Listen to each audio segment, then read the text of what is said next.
That always sounds so fake. It's always hard to get these things started. It's always hard to just start talking. Not hard, but well, I'm learning from you that the way you define things in your own mind. Yep.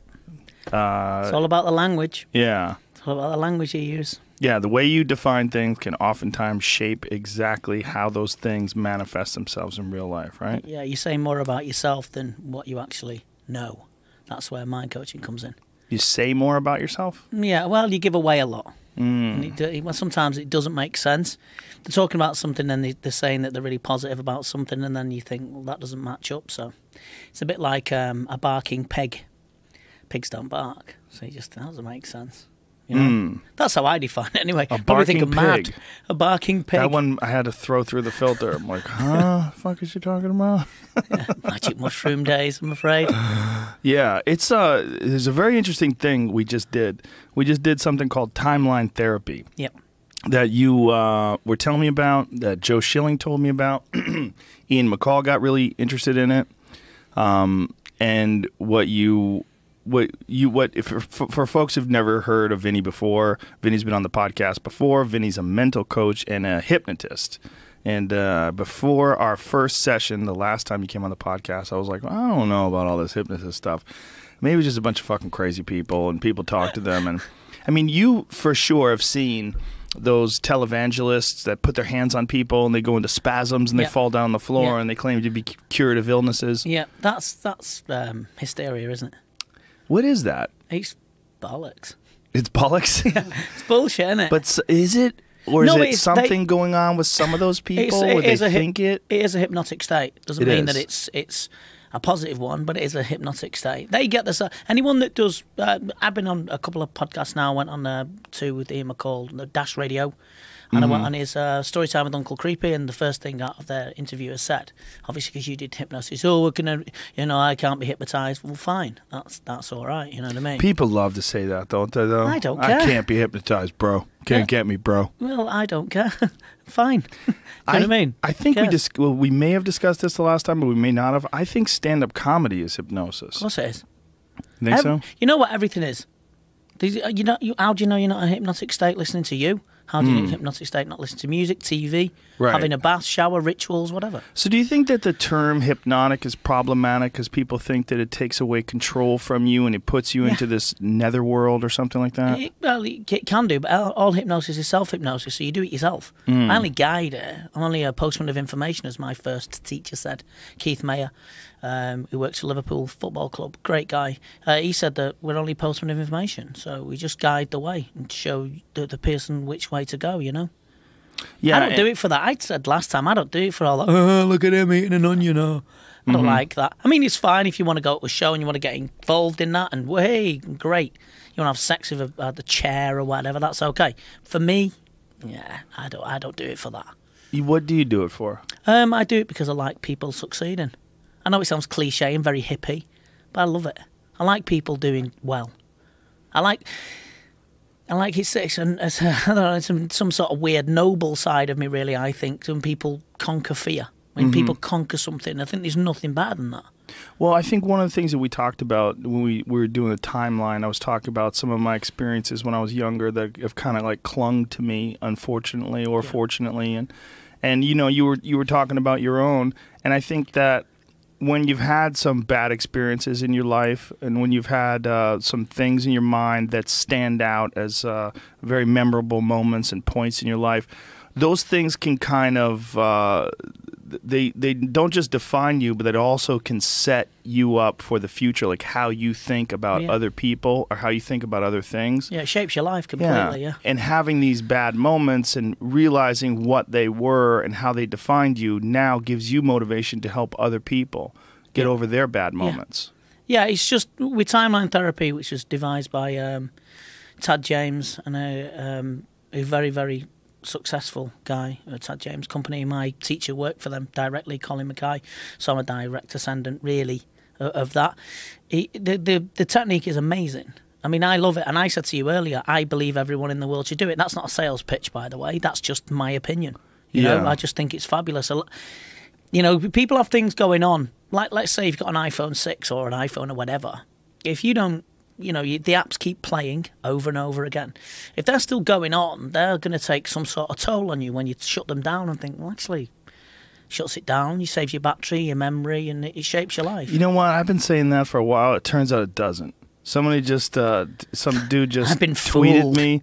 Yeah, it's not like a computer where a computer is constantly has these things running in the background and it's using up resources and battery power. Apparently with phones, it does not do that. Well, like a defragmentation. You remember old computers and you defrag it? Right. That then instead. So that's my app thing gone now, isn't it? I was enjoying that. I did too. I used to use that as an example, but some dude who actually knows what he's talking about corrected me. We'll just ignore him then. No, we cannot. We must plow forward and accept our defeat. That's it now, yeah. That's it now. It's ruined.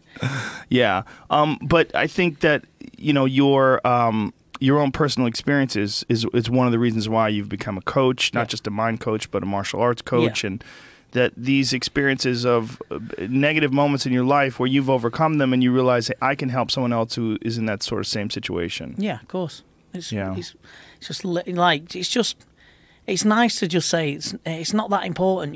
People believe that these sometimes, God, there is problems that are massive. I'm not going to lie, and some things I can't solve. I'm not Moses. Right. But there is things that, if you can help somebody out and it can get rid of it, or change the way they think, i.e. Joe Schilling, when he did time therapy, his relationship with his dad was miles better before he passed away. Isn't that pretty powerful? Yeah, Joe talked about it on the podcast. He talked about it completely changed his whole perception of his relationship with his dad, who his dad was in his life, and just he let it all go. Yeah, and it just helped him tremendously. Yeah, and what more can you say than that, really, as a coach? Ian McCall had said, I know that he didn't get his fight with Justin Scoggins and that because of the weight, whatever. And Ian was saying that his life has changed since doing timeline therapy and doing the, work with me, not just timeline therapy and not just hypnosis, with mind coaching in general, because it's multifaceted, really. And he said his life's changed. He's a different person. People have noticed, so that's, for me, it's great news. I think sometimes it just takes the realization of what's been fucking with you. That once you realize what it is, then you have it in your mind, and then you can kind of look at it for what it really is, instead of this thing that's playing in the background that you can't quite identify, or you it exists but you ignore it, and you don't ever get over it. Yeah. It's interesting. I had a client the other week called Joyce. She's 80 years of age. And she was going to a wedding in Spain for her grandson. And she was beside herself. She was terrified. And we did just a few things, little things to make her consider different ways of looking at the anxiety she was getting. Because anxiety is basically a message from your unconscious mind is to focus on what you want. Because if you're in an anxious state, you're focusing on what you don't want. Right. There's different levels of it, of course, but she was focusing on what may go wrong. And instead of saying, we're going to a wedding, it's a celebration of two people's matrimony, whatever, and it's going to be nice, and da-da-da-da. She wasn't focused on that. She was focused on something else. I changed that, and, she was happy, and she went to the wedding, and it's, it's good. She's 80 years of age. She may not be going to loads of weddings, let's be honest. Right. But for me, the job itself, what can you say about that? It transforms people. And I adore it. No, I know you do. It comes out of you when you do it. You really do love it. It seems to me that human beings don't really live long enough to figure out what this is. I think that is one of the major problems that a lot of us have. We have a certain amount of momentum that comes from our childhood, whether it's good or bad, and we follow that momentum into our adulthood, sometimes trying to hit the brakes, sometimes trying to correct the course, and oftentimes using things like alcohol or drugs or gambling or anything to distract us from the pain of whatever, the instability, whatever it is that's fucking with us. And then you get to be a certain age and you realize, I'm barely figuring this thing out and I'm almost dead. Yeah. Well, it's the worst thing is sat in an old people's home and you're on piss. Yeah. Going, I wish you'd done that. Yeah, you definitely don't want that. But you also, I think, there's a big thing that people always talk about, living in the moment. It's a very difficult thing to do for some strange reason. Yeah, of course it is.